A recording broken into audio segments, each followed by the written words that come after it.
Ceci est l'histoire d'un homme qui a cru, pendant 22 ans, que l'amour se mesurait à la capacité d'endurer l'absence. Un ingénieur en pipeline sous-marin, né dans une ville de vent et de sel où les hommes ne pleurent pas et ne se plaignent pas, qui a passé la moitié de sa vie adulte à 4 semaines d'écart de chaque être humain qu'il avait jamais aimé. Il avait rencontré une femme qui, pour la première fois, comprenait son monde, une ingénieure chimiste thaïlandaise, diplômée, indépendante, aussi rigoureuse que lui, aussi silencieuse que lui dans ses émotions. Il s'était marié. Il croyait avoir construit quelque chose de solide. Et puis, un samedi soir, sur une terrasse de la banlieue de Pattaya, pendant qu'il mangeait une carbonade de poisson cuisinée avec amour, elle a dit la phrase qui allait faire basculer leur mariage dans un silence de 6 mois. Ce qu'il a entendu ce jour-là ressemblait à un verdict. Ce qu'elle a voulu dire était infiniment plus compliqué. Et ce qui s'est passé ensuite, les 6 mois de séparation, les kilomètres avalés sur l'autoroute entre Rayong et Pattaya, le flacon de sauce de poisson qui n'a jamais bougé, l'appel téléphonique qu'il a dû passer à une ancienne compagne qu'il avait plus vue depuis 4 ans, tout cela n'a rien à voir avec ce que vous imaginez en lisant le titre de cette histoire. C'est pas une histoire d'argent, c'est pas une histoire de trahison, c'est l'histoire de 2 personnes qui avaient tout prévu, sauf une chose, qu'un mariage peut mourir sans que personne ne l'ait voulu, et qu'il peut renaître à 9h15 du soir, un mardi, sur le pas d'une porte, quand une femme en tenue de sport prononce 3 mots dans sa langue maternelle. If you've been enjoying the stories I tell, please consider hitting the subscribe button. Your support is crucial for the growth of this channel and helps me dedicate time to making this video, despite my commitment to a full-time job. Thank you for being here. Je m'appelle Corentin Daubresse, j'ai 48 ans, et je suis né à Dunkerque, dans le Nord, là où la Manche rencontre la mer du Nord et où le vent sale ne s'arrête jamais. J'ai grandi dans une ville où les hommes ne disent pas qu'ils sont tristes. Ils disent qu'ils sont fatigués, ils disent pas qu'ils aiment quelqu'un, ils disent qu'ils sont là.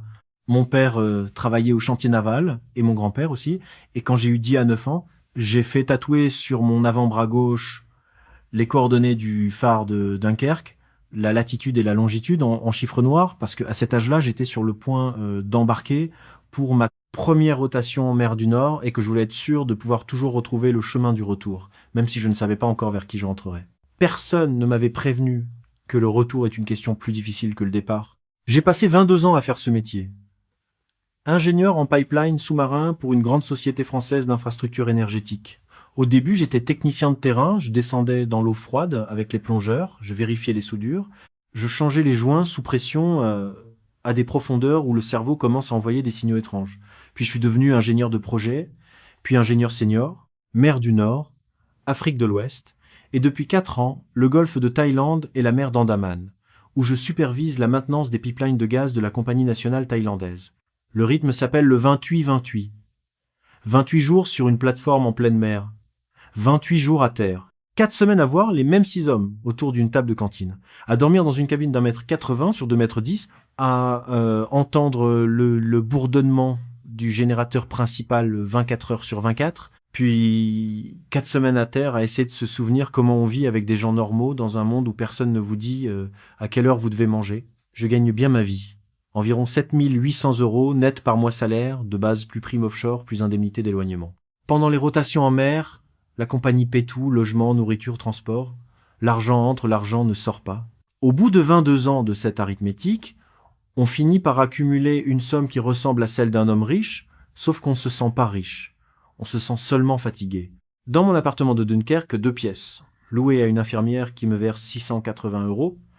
Par mois, je n'ai pas dormi plus de 10 nuits par an depuis 15 ans. Mon véritable lieu de vie, c'est un loyer de 520 € par mois dans la banlieue et de Pattaya, à 20 minutes de la base opérationnelle de mon client thaïlandais. Une maison modeste avec un carrelage beige, une climatisation qui fait trop de bruit, un petit jardin avec un manguier et une moto, une Kawasaki noire, garée sous un auvent métallique. Je n'avais pas prévu de me marier. J'avais eu une histoire sérieuse dans ma vingtaine et le début de ma trentaine, 6 ans, avec une femme que j'appellerais Aurélie, originaire de Calais, aujourd'hui pilote de port. Elle voulait des enfants. Je voulais vouloir en avoir. La différence entre vouloir et vouloir, c'est à peu près la distance entre la mer du Nord et le golfe de Thaïlande, et cette distance nous a séparés sans que nous ayons jamais eu besoin de nous crier dessus. Elle m'a dit un jour, en faisant ses valises dans notre appartement de Dunkerque, « Corentin, être avec toi, c'est comme être marié à la marée. Tu entres, tu sors, et le rivage devient plus seul à chaque cycle. » Je n'ai rien répondu parce qu'à l'époque, je croyais qu'elle exagérait. J'ai compris qu'elle avait raison environ 15 ans plus tard, un soir, seul dans une maison vide à Pattaya, quand j'ai remarqué que le flacon de sauce de poisson n'avait pas bougé depuis 29 jours. Mais je vais trop vite. Après Aurélie, il n'y a eu personne pendant longtemps. Pas de femme sérieuse, pas de projet, pas de tentative de fonder quoi que ce soit. J'ai accepté les rotations les plus dures, celles que les autres ingénieurs refusaient. J'ai accumulé l'argent sans y penser. J'ai acheté la moto. J'ai loué la maison de Pattaya. J'ai installé une routine dans laquelle ma vie onshore consistait à manger, dormir, réparer la moto, aller boire une bière avec 2 collègues ingénieurs français dans un bar de Jontien le vendredi soir et attendre la prochaine rotation. Je cherchais pas l'amour. Je ne le fuyais pas non plus, je n'y pensais simplement pas. À 44 ans, j'avais accepté, sans que la décision soit jamais formulée à voix haute, l'idée que certaines personnes traversent cette vie seule et que c'est pas une tragédie, c'est seulement un certain type de vie. Et puis, un matin de mars, il y a environ 3 ans et demi, je me suis retrouvé dans une salle de conférence d'un hôtel d'affaires à Rayong, en train de présenter un document technique sur la surveillance de l'intégrité des pipelines sous-marins. Le public était composé d'une quarantaine d'ingénieurs thaïlandais et internationaux qui travaillaient dans le complexe pétrochimique de la côte et du pays. J'ai fait ma présentation en anglais, j'ai répondu aux questions, et pendant la pause café qui a suivi, je me suis approché du buffet pour prendre un jus d'orange tiède. Une femme se tenait à côté du buffet. Elle portait une chemise blanche, un pantalon de tailleur gris, un badge de conférence accroché à la poche. Elle était petite peu, être 1m60, et ses cheveux noirs étaient coupés au niveau des épaules, attachés de façon pratique plutôt qu'esthétique. Elle tenait une tasse de café dans une main et une brochure technique dans l'autre. Elle m'a regardé par-dessus la brochure et m'a dit, en anglais, avec un accent thaïlandais précis et sans aucune hésitation, « Votre modèle de corrosion ne prend pas en compte la variation de concentration en sulfure d'hydrogène selon les saisons de mousson. Les données que vous avez présentées sont cohérentes avec la moyenne annuelle, mais pendant les pics de juillet, la corrosivité augmente de près de 15%. Avez-vous modélisé ce paramètre séparément? Ou est-ce intégré à votre coefficient de sécurité ?»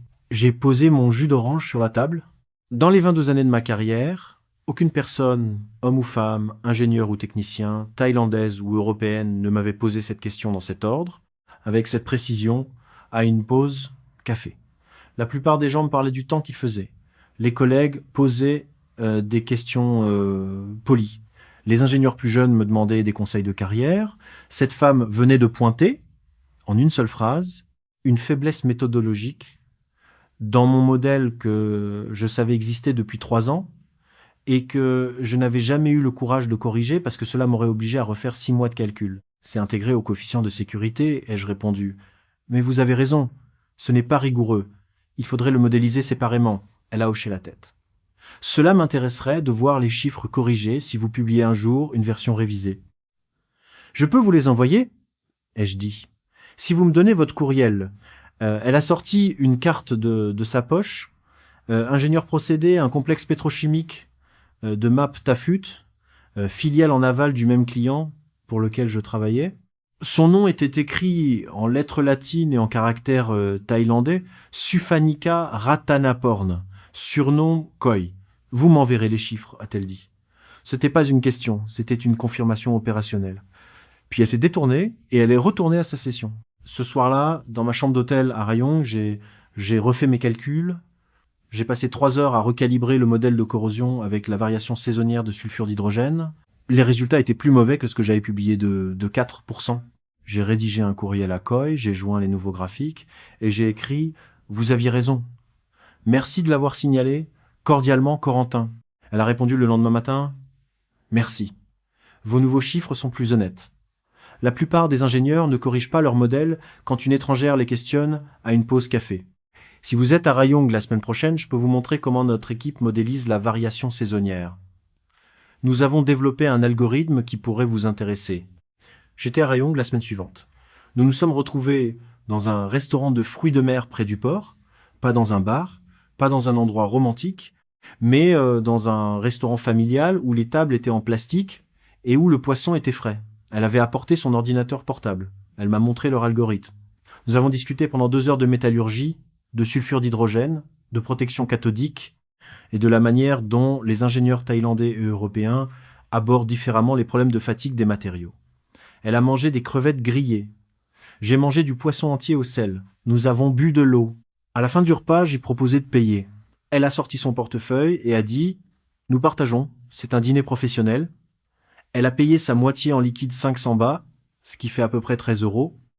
C'était la première fois depuis 4 ans, en Thaïlande, qu'une femme sortait avec moi dans un restaurant et payait sa part. Ce geste qui peut sembler insignifiant a modifié quelque chose en moi que j'ai pas su nommer sur le moment.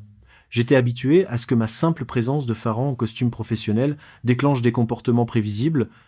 Quoi ne jouait pas à ce jeu? Elle n'y avait même pas pensé. Nous nous sommes revus. D'abord pour des raisons professionnelles, puis pour des raisons qui n'avaient plus de prétexte. Pendant 4 mois, j'ai organisé mes rotations onshore autour de ces week-ends libres. Nous sommes allés à Koh Samet ensemble. Nous avons dîné chez ses parents à Rayong, son père, Prasha. Un ancien technicien de maintenance à la raffinerie m'a examiné pendant tout le repas avec l'œil d'un homme qui évaluait la qualité d'une soudure. À la fin du dîner, il m'a dit, à travers la traduction de sa fille, « Il comprend les tubes. Il est sérieux. Approbation accordée. » Sa mère, Wipafan, une comptable à temps partiel dans une entreprise de pièces détachées automobiles, m'a servi 3 portions de soupe et m'a dit, également traduit par quoi, « Tu manges trop peu. Un homme qui travaille en mer doit manger. » Approbation également accordée, mais selon un critère différent. Au 5e mois, Koi a fait quelque chose que personne n'avait jamais fait pour moi. Elle a organisé, à travers les partenariats de sécurité de sa société avec mon client, une visite technique officielle de 3 jours sur ma plateforme offshore. Elle est venue en hélicoptère. Elle a passé ses journées en réunion et en inspection. Ces soirées, elle les a passées dans ma cabine, à regarder des documentaires d'ingénierie sur mon ordinateur portable, à manger la nourriture de la cantine. Aucune femme sur cette planète n'avait jamais considéré qu'une cabine d'1,80 m sur 2,10 m, avec l'odeur de gazole et le bruit du générateur, constituait un endroit romantique. Pour 2 ingénieurs de pipeline, c'était parfait. Au 11e mois, je lui ai demandé de m'épouser. Dans un restaurant de fruits de mer à Rayong, après une conversation sur la résistance à la traction de l'acier inoxydable duplex, j'ai dit « Quoi, je ne sais pas comment dire ça d'une manière qui ne soit pas gênante. Je veux t'épouser. » J'ai réfléchi à la logistique, j'ai réfléchi au calendrier, j'ai réfléchi à l'évaluation des risques. Le risque est acceptable. Veux-tu m'épouser? Elle a ri pendant 30 secondes, un rire franc, ouvert, un rire que je n'avais jamais vu auparavant parce qu'elle riait rarement à voix haute. Puis elle a dit oui. Nous nous sommes mariés 3 mois plus tard. Enregistrement civil à l'Enfo de Rayong, petite cérémonie à la maison familiale, 35 invités, pas de moines. Quoi est bouddhiste de manière pragmatique, pas cérémonielle.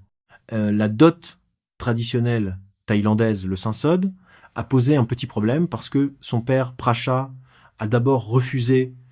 Ma fille a un diplôme et un salaire. Elle n'est pas à vendre.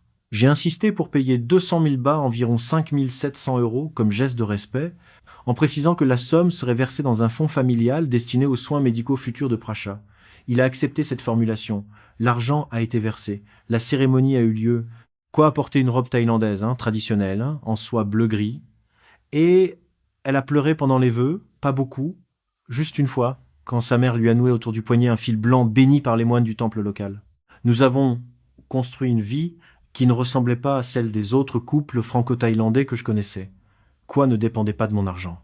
Elle gagnait son propre salaire, 52 000 bahts par mois, soit environ 1426 euros, ce qui la plaçait au-dessus du salaire moyen thaïlandais. Elle avait une voiture de fonction, une assurance maladie, une épargne retraite. Elle a gardé son propre appartement à Rayong, à 8 000 bahts par mois, pour les jours où elle travaillait à Maptafut pendant mes rotations offshore.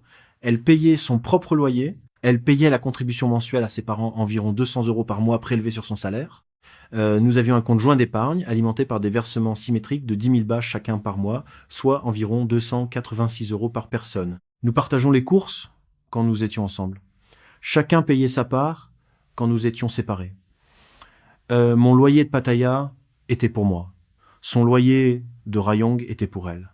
Cette architecture financière, je le comprends maintenant avec le recul, était la chose la plus inhabituelle et la plus précieuse de notre mariage. Elle n'avait jamais besoin de moi pour payer quoi que ce soit. Elle restait avec moi parce qu'elle le voulait, pas parce qu'elle le devait. Et moi, j'avais enfin, pour la première fois de ma vie adulte, une partenaire qui ne regardait pas mon salaire comme une ressource, mais comme une donnée sans importance particulière. Nous nous sommes installés dans le rythme. Quand j'étais offshore pendant 28 jours, Koi vivait dans son appartement de Rayong, à 15 minutes de son travail à Maptafut. Quand je revenais à terre pour mes 28 jours onshore, elle déménageait temporairement à Pattaya, à 40 minutes de route de son travail, et faisait l'aller-retour quotidien en voiture. Nous pensions, les premiers mois, que cette organisation fonctionnait parfaitement. Nous nous trompions. Mais l'erreur est lente à se révéler, comme la corrosion dans un pipeline, invisible d'abord, puis structurelle quand il est déjà trop tard. Les premiers mois de mariage ont été une lune de miel prolongée. Je rentrais de la plateforme, je trouvais Koi dans la maison de Pattaya. Nous passions la première semaine dans une sorte d'euphorie physique, les retrouvailles du corps, les repas cuisinés ensemble, les promenades à moto le long de la côte jusqu'à Rayong, les week-ends à Koh Samet où nous louions une petite maison de plage pour 2 nuits et où nous parlions d'acier inoxydable sous les palmiers. Pendant la deuxième semaine, nous nous installions dans un rythme domestique paisible. Je faisais des réparations dans la maison, Quoi travaillait en semaine, rentrer fatigué le soir, et nous dînions ensemble vers 8 heures sur la terrasse, sous le ventilateur. Pendant la 3e semaine, je commençais à avoir des petits projets. J'ai refait le jardin une fois, j'ai repeint la véranda une autre fois, et pendant la 4e semaine, avant mon départ, nous tombions dans une sorte de tristesse silencieuse, une mélancolie préventive, la conscience que dans quelques jours j'allais monter dans l'hélicoptère et qu'elle allait reprendre sa vie solitaire à Rayong. C'était en apparence un mariage réussi. Mais quelque chose se passait sous la surface que ni elle ni moi n'avons su nommer pendant presque 2 ans. Chaque fois que je rentrais à terre, Koi devait réajuster sa vie. Son rythme de sommeil changeait parce que je me réveillais à 5 heures du matin par habitude de plateforme et que mes mouvements dans la cuisine la réveillaient. Son planning de sport changeait, elle fréquentait une salle à Rayong 3 fois par semaine et pendant mes rotations onshore, elle devait soit traverser la province pour y aller, soit renoncer. Son dîner du vendredi avec son ami Pim, une ingénieure procédée de la même société, une femme de son âge, célibataire, avec qui Koi mangeait des nouilles dans un petit restaurant de Rayong chaque vendredi depuis 7 ans. Ce dîner était systématiquement annulé pendant mes rotations onshore parce que Corentin est à la maison. Ses visites chez ses parents, qu'elle faisait 2 fois par mois en temps normal, étaient réduites à 1 fois par mois quand j'étais là parce qu'elle ne voulait pas me laisser seule dans la maison de Pattaya. Moi, de mon côté, je ne réajustais rien du tout. J'avais rien à réajuster. J'avais pas d'amis PIM. J'avais pas de salle de sport régulière en Thaïlande. Je n'avais pas de club de lecture, de séances de course au bord de la mer, de parents à qui rendre visite. Ma vie onshore consistait à exister dans la maison de Pattaya avec ma femme. Elle, c'était ma routine. Moi, j'étais une perturbation dans sa routine.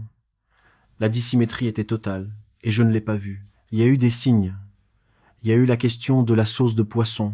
Quoi garder son flacon de sauce de poisson, le Nam Pla, un condiment essentiel dans presque tous les plats thaïlandais juste à côté de la cuisinière à portée de main. Parce que quand on cuisine thaï, on verse de la sauce de poisson à peu près dans tout et qu'il est plus pratique d'avoir le flacon à 10 cm du wok plutôt que dans un placard. Moi, avec mon cerveau d'ingénieur dunkerquois qui aime que chaque chose soit à sa place logique, je trouvais absurde qu'un condiment soit posé sur le plan de travail au lieu d'être rangé dans l'étagère à épices, classé par ordre alphabétique. J'avais organisé l'étagère à épices pendant ma 2e rotation onshore et j'étais très fier de mon système.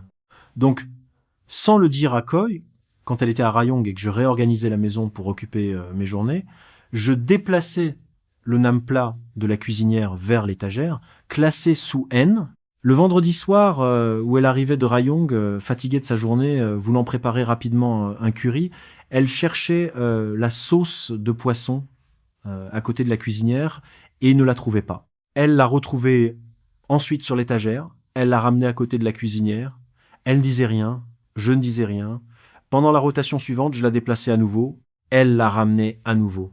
Ce flacon de Nam Pla a oscillé entre 2 emplacements tous les 28 jours pendant presque 2 ans sans qu'aucune parole ne soit échangée à son sujet.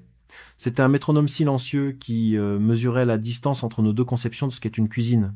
Il y a eu aussi l'histoire de la moto. Ma Kawasaki, une grosse moto noire, est enregistrée à mon nom. Techniquement, elle est à moi. Mais Koi l'utilisait de temps en temps quand elle était à Pattaya pour faire des courses au marché local à 2 km de la maison. Elle aimait la moto. Elle la conduisait bien. Elle avait passé son permis de roue à 10 à 8 ans avant moi, comme beaucoup de Thaïlandais. Un jour, pendant une de mes rotations onshore, j'ai emmené la moto chez le garagiste pour une révision sans lui demander son avis. C'était ma moto, après tout. Pourquoi aurais-je eu besoin de lui demander? Elle est rentrée du travail ce soir-là, a voulu prendre la moto pour aller acheter du poisson frais au marché et a trouvé l'auvent vide. Elle a paniqué brièvement, elle a cru qu'elle avait été volée. Elle m'a appelé, je lui ai dit « J'ai emmené la moto chez le garagiste. Elle sera de retour à 3 heures. » Elle n'a rien répondu, elle a raccroché, elle est allée au marché à pied, elle est rentrée avec le poisson, elle a cuisiné le dîner, nous avons mangé, elle n'a pas mentionné la moto, mais quelque chose dans sa manière de poser sa fourchette ce soir-là était différent. Un léger raidissement de la mâchoire. Une seconde de plus, avant de répondre à mes questions, je n'ai rien compris sur le moment. Ce que je comprends maintenant, c'est qu'elle avait entendu dans mon appel une phrase que j'avais pas prononcée mais qui résonnait quand même. Je n'ai pas besoin de ton avis pour prendre des décisions concernant cette maison. C'est ma moto, c'est ma maison, c'est mon argent. Et toi, tu es ici en invité prolongé. Je n'avais jamais formulé cela. Je ne le pensais même pas consciemment. Mais mes actes le disaient à ma place. Et puis, il y a eu la question sociale. Quoi avait une vie sociale, riche, active, entièrement thaïlandaise, dans laquelle je ne figurais pas?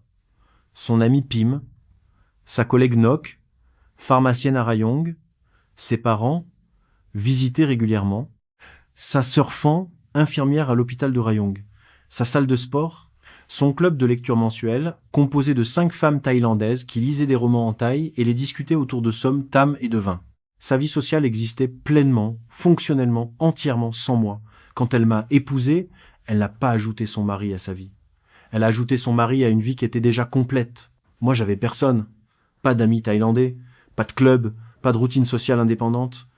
Mes seules interactions sociales en Thaïlande, en dehors de Khoi, consistaient en bières occasionnelles avec 2 collègues ingénieurs français dans un bar de Jomtien.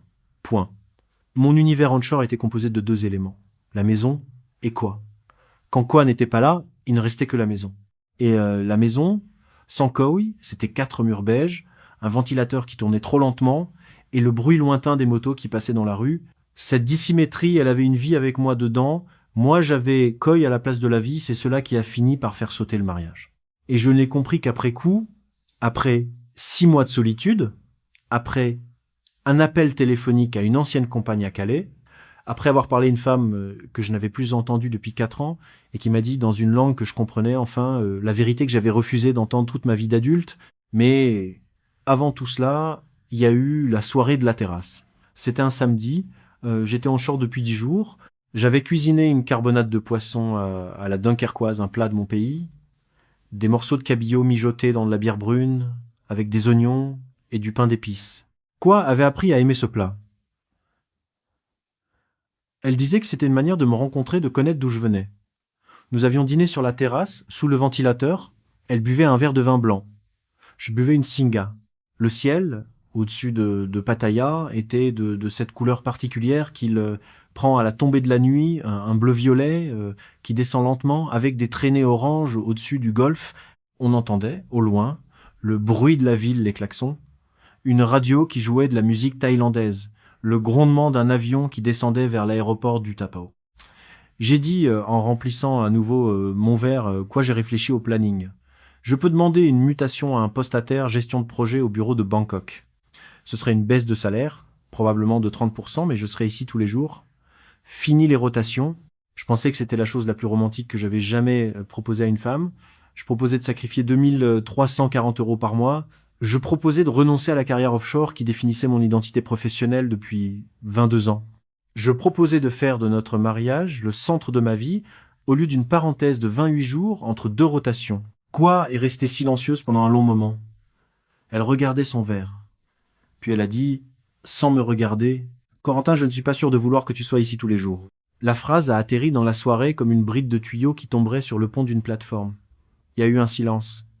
Puis j'ai demandé, « Qu'est-ce que tu veux dire ? Je t'aime. Mais j'aime aussi ma vie quand tu n'es pas là. J'aime ma routine. J'aime mes journées de travail sans me soucier de rentrer à la maison pour cuisiner pour toi. J'aime voir Pim le vendredi.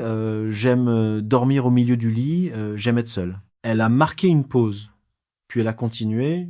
« Le 28-28 me convient. Tu me manques quand tu pars, mais je respire aussi. Quand tu reviens, je suis heureuse. Mais je me réajuste. Chaque fois. Je réajuste mon planning, ma cuisine, mon sommeil, ma vie sociale, tout change quand tu franchis la porte, et puis tu repars, et je me réajuste dans l'autre sens. Je suis fatigué de me réajuster. Je l'ai regardé.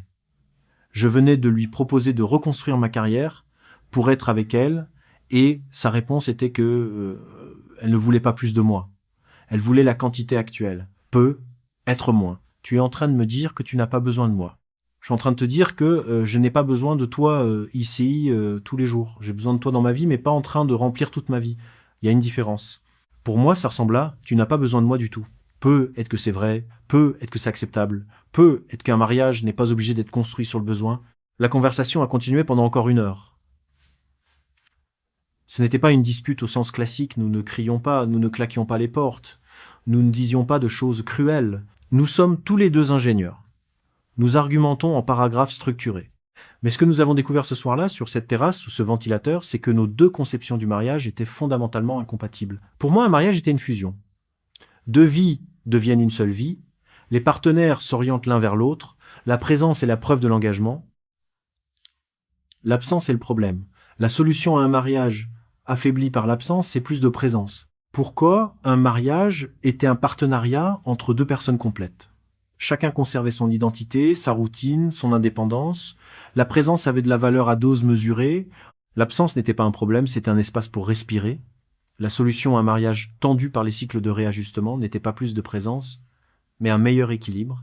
Aucun de nos 2 modèles n'était faux. Les 2 étaient internement cohérents. Mais ils pouvaient pas coexister dans la même maison le même samedi soir. Nous nous sommes couchés sans résoudre quoi que ce soit. Nous avons dormi dos à dos. Le matin, elle s'est levée tôt. Elle a préparé du café pour nous 2. Elle m'a apporté ma tasse sur la terrasse. Et elle a dit, très calmement, « Je vais aller à mon appartement de Rayong pour quelque temps. J'ai besoin de réfléchir. » Combien de temps? Je ne sais pas. Tu me quittes? Je ne sais pas ça non plus. Je sais que je ne peux pas avoir cette conversation dans une maison qui sent ta carbonate de poisson, avec tes bottes près de la porte et ta veste sur la chaise. J'ai besoin de réfléchir dans mon propre espace, j'ai besoin d'être dans ma propre vie pendant un moment sans me réajuster. Elle a préparé un sac, vêtements pour 1 semaine, son ordinateur portable, ses livres de référence d'ingénierie, sa trousse de toilette. Elle n'a pas pris grand-chose. Son alliance est restée à son doigt. Elle a pris la voiture. La Toyota Yaris, sa voiture de fonction. Elle a fait le trajet Pattaya-Rayong, 40 minutes par l'autoroute qui longe la côte et elle m'a appelé ce soir-là. Je suis bien arrivé. Je t'appellerai demain. Elle n'a pas dit « je t'aime » à la fin de l'appel. L'absence de cette phrase était un signal que j'ai enregistré avec la précision d'un homme qui surveille les variations de pression dans les pipelines. Une chute de 0,3 bar dans la pression affective, indiquant une fuite possible au niveau du joint. Les 6 mois qui ont suivi ont été la période la plus étrange de ma vie. Pendant les 28 premiers jours de la séparation, j'étais offshore. J'ai fait ce que je fais toujours quand quelque chose va mal dans ma vie personnelle. Je travaille. Je me suis levé à 5 heures du matin tous les jours, j'ai travaillé jusqu'à 8 heures du soir, j'ai mangé à la cantine, j'ai dormi. Les collègues ont remarqué que je parlais moins au repas. Personne n'a posé de questions. Les plateformes offshore sont des endroits où les hommes respectent les silences des autres hommes. C'est une des rares choses que j'aime dans ce métier. Je l'appelais tous les 3 jours. Pas tous les jours, parce qu'elle avait demandé de l'espace et que je respectais sa demande avec la rigidité d'un homme qui traite « j'ai besoin d'espace » comme une spécification contractuelle plutôt que comme une négociation émotionnelle. Les appels duraient entre 4 et 7 minutes. Ça va? Oui. Beaucoup de travail. Et toi? Pareil. Tes parents vont bien? Oui. Mon père a fait son contrôle médical. Tout est stable. Bien. Silence. Bon. Prends soin de toi. Toi aussi. Ces appels ne me disaient rien sur l'état de mon mariage. Elle me fournissait des informations. Elle retenait ses émotions. Elle maintenait toutes les options ouvertes. Elle était en train de faire exactement ce que je faisais sur la plateforme. Compartimenter, performer, survivre. Puis je suis rentré à terre pour mes 28 jours onshore. La maison de Pattaya est exactement comme elle l'avait laissée. Sa brosse à dents n'était plus dans la salle de bain. Son shampoing n'était plus dans la douche.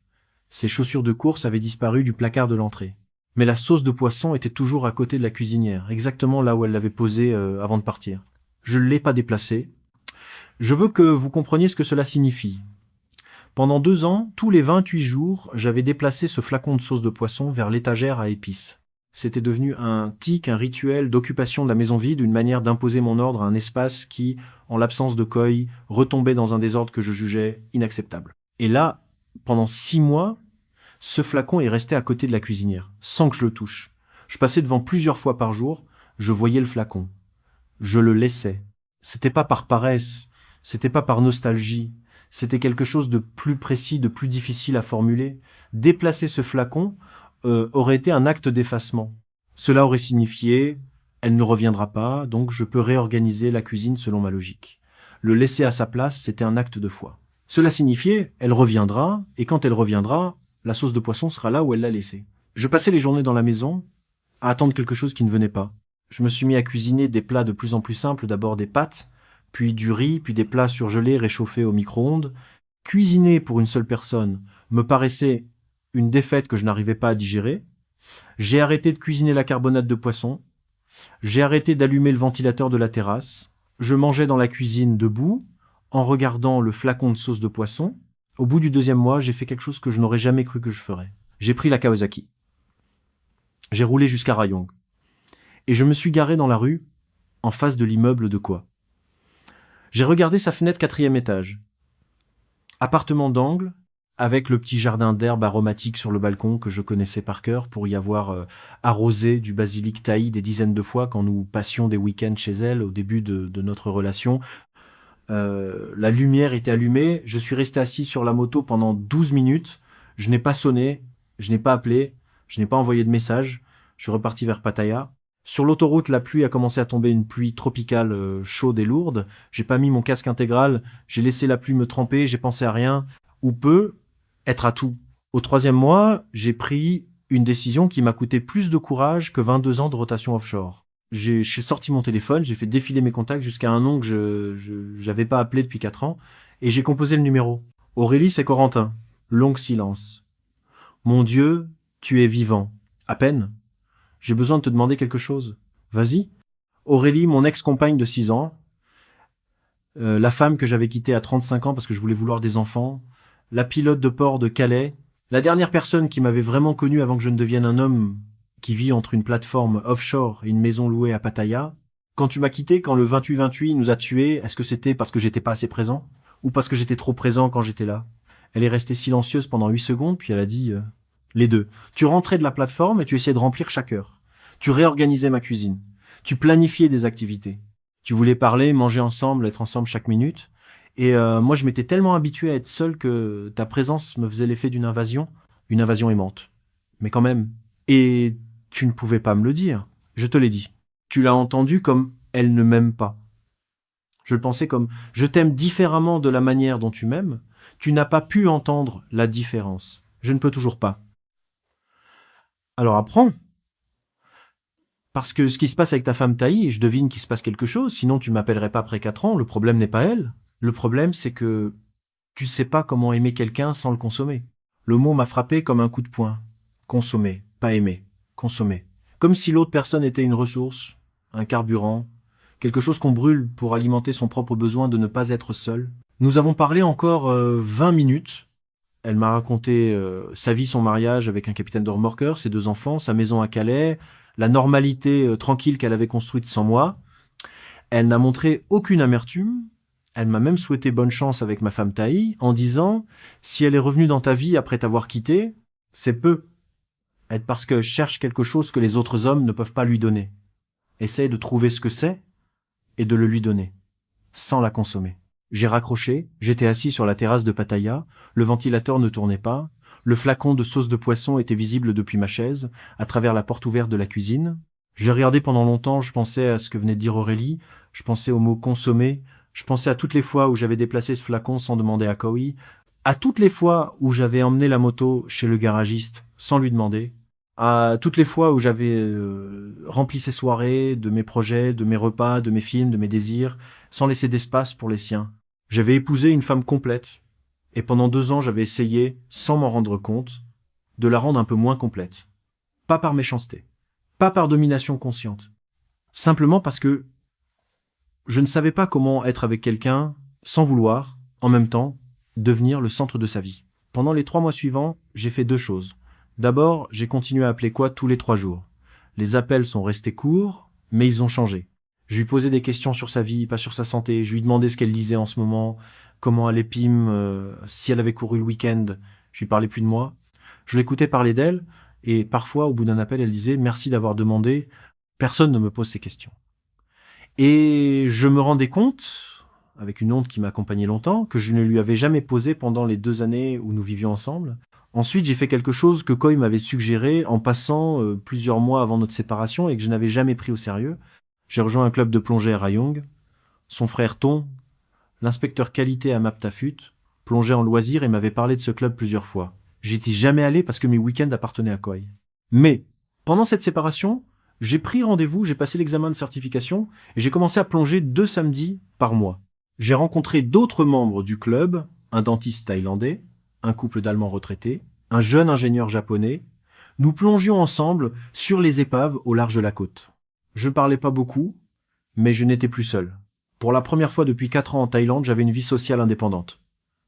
Petite, modeste, mais indépendante. Pendant que je faisais tout cela, Koy, de son côté, vivait sa propre traversée. Elle est retournée dans son appartement de Rayong avec l'efficacité spécifique d'une ingénieure chimiste qui reprend un procédé qu'elle a elle-même conçu et qu'elle a temporairement laissé tourner en pilote, automatique. Le procédé a redémarré sans problème, les trajets quotidiens de 15 minutes vers Maptafut, l'arrivée à 7h30, les réunions de contrôle de procédé, les inspections de laboratoire, les nouilles de midi avec Pim, le départ à 5h30, la salle de sport à 6h, le dîner à 8h, le coucher à 10h. Ces journées étaient pleines, ces soirées étaient structurées, ces week-ends étaient peuplés. Parents le samedi, club de lecture le premier dimanche du mois, knock pour un café le deuxième dimanche, longue course le long de la côte de Rayong les autres week-ends. Elle dormait au milieu du lit. Elle mangeait quand elle avait faim, pas quand le planning de quelqu'un d'autre l'exigeait. Elle regardait les documentaires d'ingénierie qu'elle voulait regarder, pas ceux que je lui avais imposés. Elle allait bien. Pendant environ 3 mois, elle allait bien. Et puis, un soir, à la salle de sport un mardi, 10 à 8h47, je connais l'heure exacte parce qu'elle me l'a dit plus tard, quelque chose s'est fissuré. Elle venait de terminer son entraînement, tapis de course, puis haltère. Elle est allée au bar à smoothie du hall du complexe commercial où se trouvait la salle. Elle a commandé un smoothie mangue protéines, la même commande qu'elle faisait 200 fois par an. La jeune serveuse, une étudiante de 20 ans, nommée Gift, qu'elle connaissait de vue depuis des années, lui a dit « Toujours la même, Pkoi. Seule aujourd'hui ?» Kwa a répondu, en souriant, « Toujours seule. » Elle a pris son smoothie sur un banc à l'extérieur. Elle s'est assise, elle a bu. Le goût était parfait, la température était parfaite, la mangue était mûre, tout était conforme aux spécifications. Et assise sur ce banc, à 10 à 8h47 un mardi, à boire un smoothie parfait devant une salle de sport familière dans une ville qu'elle habitait depuis 7 ans, entourée d'une vie qu'elle avait entièrement construite elle-même, Koy a ressenti quelque chose qu'elle n'avait pas prévu, le poids spécifique de la suffisance. Elle avait tout, la carrière, le salaire, l'appartement, les amis, les parents, la routine, l'indépendance qu'elle m'avait dit vouloir. Tout était là, tout fonctionnait. Et rien, à 10 à 8h47 ce mardi de Rayong, n'était suffisant. Non pas parce que la vie était déficiente, parce que la vie était complète et que la complétude, soutenue sans interruption, sans la perturbation des bottes d'un autre près de la porte, de la veste d'un autre sur la chaise, de la carbonate de poisson d'un autre sur la cuisinière, produisait une absence spécifique que Kwa, l'ingénieur chimiste, pouvait décrire qu'en termes de procédé, le système tourne à efficacité optimale, mais la sortie n'a aucune destination. Elle produisait une vie. Elle n'avait personne avec qui la partager. Le smoothie était parfait, le banc était confortable, la soirée était chaude.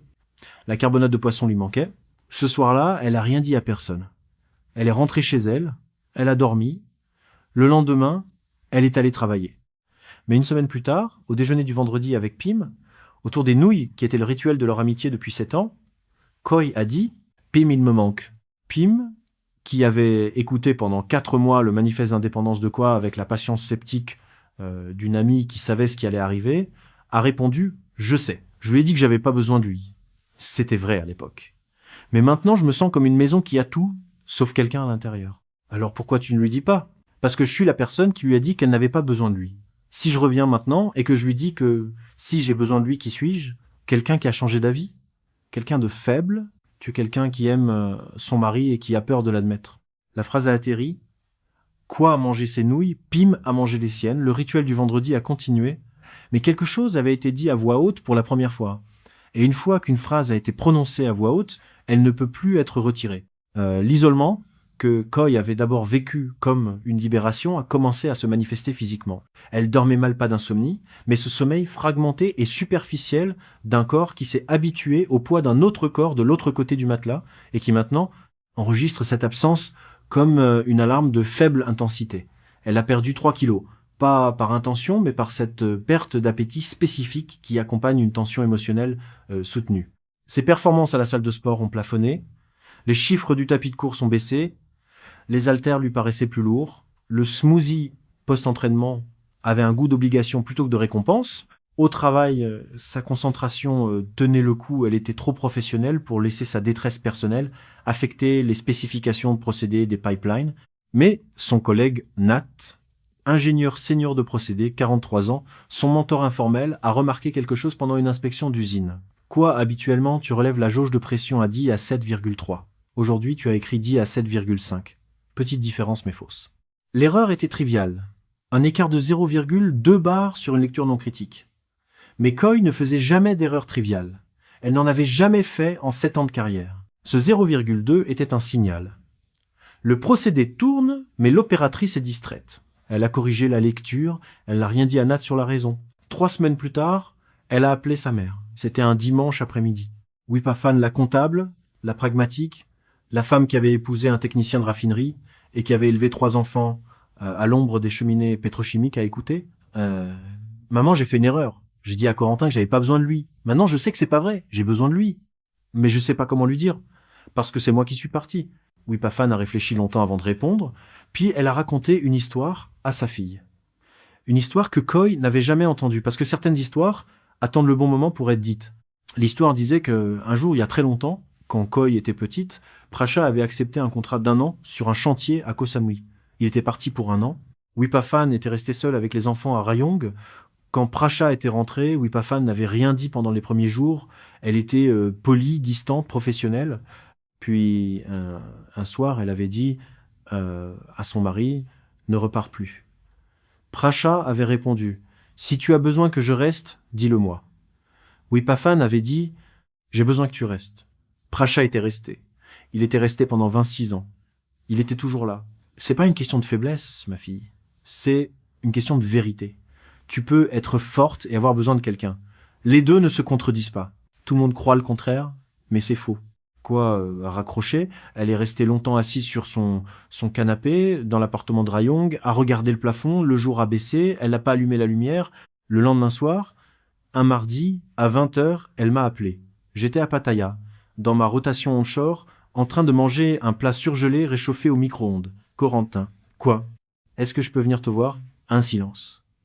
Quand? Maintenant. Ce soir. Je conduis depuis Rayong. Il fait nuit.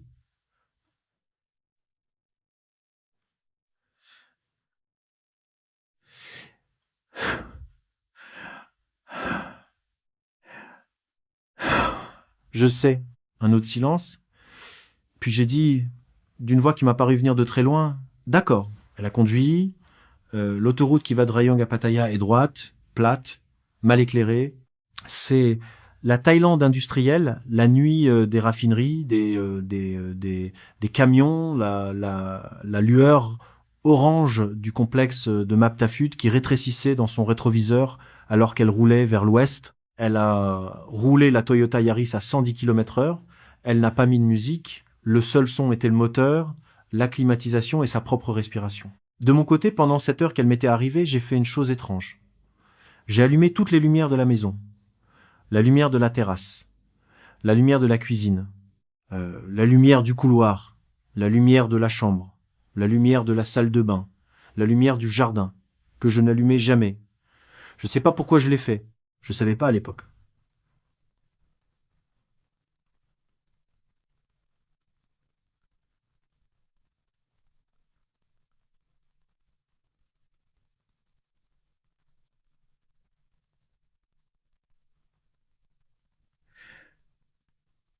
Je comprends maintenant, je rendais la maison visible, je construisais un phare. C'était... Elle est arrivée à 20 et 1h15. J'ai entendu la voiture se garer. Je suis allé à la porte. Je l'ai ouverte avant qu'elle ne frappe. Nous sommes restés dans l'encadrement de la porte. Je portais mes bottes à bout d'acier. Elle portait sa tenue de sport, elle venait directement de la salle de sport de Rayong, elle n'avait pas changé, elle n'avait rien préparé, ses cheveux étaient attachés en arrière, pas de maquillage. Elle sentait faiblement la sueur du tapis de course et la mangue du smoothie. Elle a dit, dans sa langue maternelle, pas en anglais, qui était la langue de notre couple, mais en thaï, la langue de son enfance, la langue de son ventre, la langue qui ne négocie pas, Shantong Kaan Kun. J'ai besoin de toi. 3 mots. Dans la langue qu'elle m'avait dit, ne pas avoir besoin de parler avec moi parce que notre langue commune était l'anglais et l'ingénierie. Mais les mots sont venus en thaï, sa première langue, celle qui ne structure pas, celle qui ne qualifie pas, celle qui dit ce qu'elle veut dire. Je l'ai regardé. J'avais passé 6 mois seul dans une maison où la sauce de poisson n'avait pas bougé, où les bottes près de la porte n'avaient pas de chaussures de course à côté, où la moto n'avait plus personne pour la regretter quand elle partait chez le garagiste. J'ai dit en français, parce que mon thaï ne faisait que 4 mots et qu'aucun d'eux n'était adéquat, j'ai besoin de toi aussi. Mais j'ai besoin que tu le penses vraiment. Parce que si tu repars, je ne pars plus. Je sais pas comment rester sans me perdre, mais je vais l'apprendre. Nous allons l'apprendre ensemble.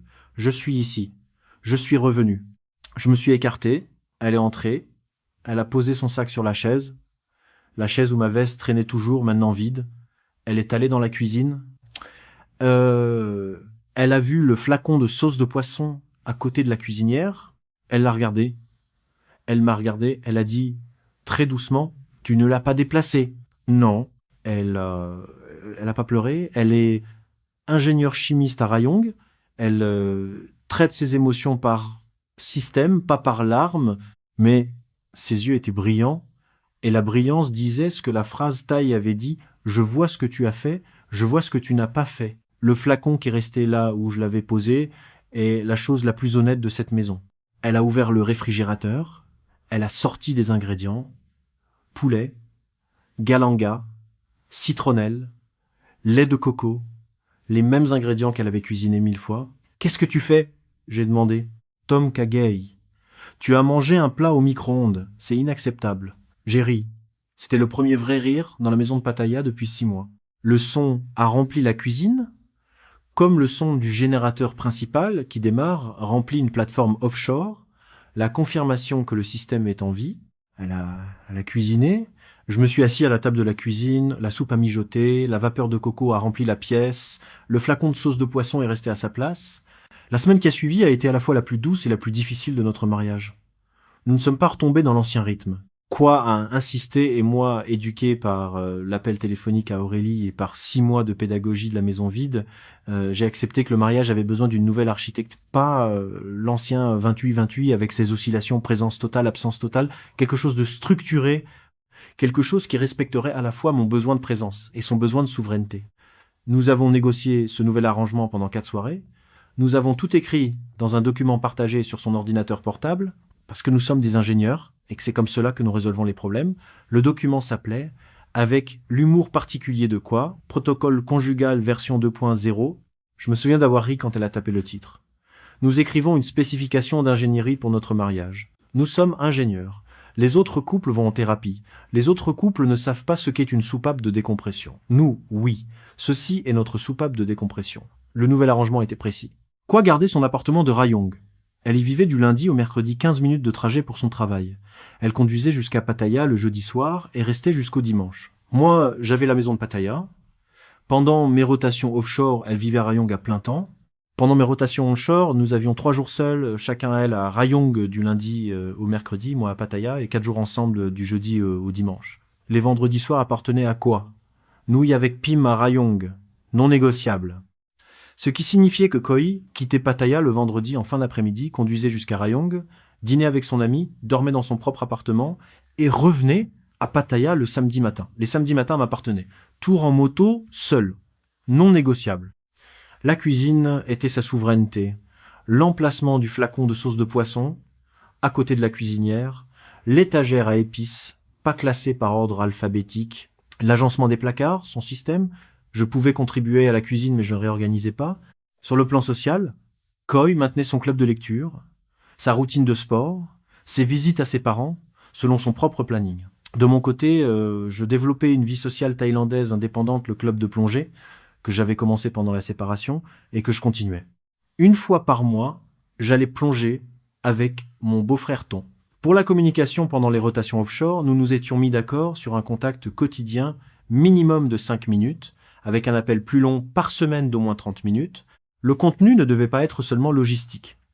Il devait inclure des émotions, des observations, des choses qui comptaient au-delà des jauges de pression. J'ai appris lentement à répondre aux questions autrement que par oui et non. Sur le plan financier, rien n'a changé. Compte séparé plus un compte d'épargne commun. Le soutien à sa famille continuait à sortir de son salaire. Aucune dépendance dans aucune direction. Et sur la question de ma mutation au bureau de Bangkok, qui avait déclenché toute la crise, nous avons décidé de la reporter. Je passerai pas à un poste onshore pendant au moins 2 ans. Le 28-28 continuait.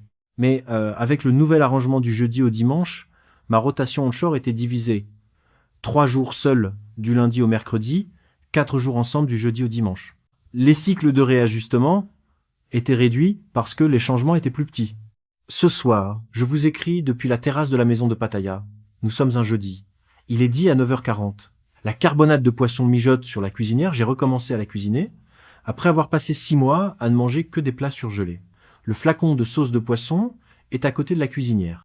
Les bottes sont près de la porte. Le ventilateur tourne. Le jour descend sur Pattaya avec cette couleur bleu-violet que je connais si bien. Quoi est sur l'autoroute en ce moment? Elle doit être à environ 30 minutes. J'ai reçu son dernier message il y a 10 minutes. J'arrive dans 35 minutes. Ne laisse pas trop cuire le poisson. Je n'ai pas répondu. Je regarde la casserole. Je regarde le flacon de sauce de poisson. Je pense à la distance qui sépare un homme de Dunkerque d'une femme de Rayong et à la distance qui les ramène l'un vers l'autre quand ils acceptent enfin de ne pas essayer de se fondre l'un dans l'autre, mais de rester chacun une personne complète qui choisit, jour après jour, de partager sa vie avec l'autre sans la remplir entièrement. J'ai compris quelque chose pendant ces 6 mois qui m'a coûté plus que tout ce que j'ai appris en 22 ans d'ingénierie. J'ai compris que j'avais toute ma vie confondu l'amour avec la consommation. J'ai cru qu'aimer quelqu'un, c'était devenir le centre de sa vie, remplir ses heures, occuper ses pensées, organiser sa cuisine, déplacer son flacon de sauce de poisson. J'ai cru que l'absence de l'autre était toujours un problème à résoudre par plus de ma présence. Je me suis trompé pendant 22 ans. J'ai perdu Aurélie à cause de cette erreur. J'ai failli perdre quoi à cause de la même erreur. Ce que j'ai compris et que j'essaie d'apprendre chaque jour, c'est qu'aimer quelqu'un de complet, c'est le laisser rester complet. C'est ne pas chercher à devenir le centre de sa vie, mais à en devenir une partie précieuse, essentielle, mais qui n'occupe pas toute la place. C'est laisser le flacon de sauce de poisson là où elle l'a posé, pas parce qu'on est d'accord avec son système, mais parce que sa cuisine lui appartient et que l'appartement qu'elle a construit avant nous est plus ancien que notre mariage et lui survivra si nécessaire. Si vous êtes en train d'écouter cette histoire et que vous êtes marié à quelqu'un que vous aimez, je voudrais vous poser une question. Quand votre partenaire vous dit qu'il a besoin d'espace, est-ce que vous l'entendez comme une demande ou comme une accusation? Est-ce que vous entendez quelqu'un qui vous dit comment vous aimez correctement ou quelqu'un qui vous dit que vous l'aimez pas assez? La différence entre ces deux interprétations peut être la différence entre un mariage qui dure et un mariage qui meurt. Et si vous vivez avec quelqu'un dont la vie sociale ou professionnelle continue à exister sans vous, ne prenez pas cela comme une menace. Prenez-le comme une promesse. La personne qui vous choisit tout en ayant une vie indépendante vous choisit plus honnêtement que celle qui a besoin de vous pour exister. Nous avons de la chance, quoi et moi, nous avons eu 6 mois pour comprendre ce que nous risquions de perdre. Beaucoup de couples n'ont pas cette chance. Ils apprennent trop tard, après le divorce, après les avocats, après les papiers signés et les maisons vendues. Nous avons appris à temps. Pas parce que nous étions plus intelligents que les autres, parce que la sauce de poisson est restée là où elle l'avait posée, et parce qu'une femme a accepté de traverser 1 heure d'autoroute thaïlandaise un mardi soir pour dire 3 mots dans sa langue maternelle. Si cette histoire vous a touché, si vous avez pensé à quelqu'un pendant que vous l'écoutiez, un conjoint, un ancien amour, une personne que vous avez perdue à cause d'une erreur que vous n'avez pas su nommer à temps, alors abonnez-vous à cette chaîne. Je raconte des histoires que la plupart des gens sont trop gênés pour raconter. Des histoires d'hommes qui ont perdu leur famille à cause d'une femme rencontrée en ligne, des histoires de femmes qui ont été trompées par des hommes qu'elles croyaient connaître, des histoires d'amour qui finissent mal, d'amour qui finissent bien, d'amour qui se réinventent. Votre soutien me permet de continuer à les écrire, malgré mon travail à plein temps. Merci d'avoir été là ce soir. La carbonade mijote, les bottes sont près de la porte, le flacon de sauce de poisson est à côté de la cuisinière, la Toyota Yaris est à 25 minutes, le système est en vie.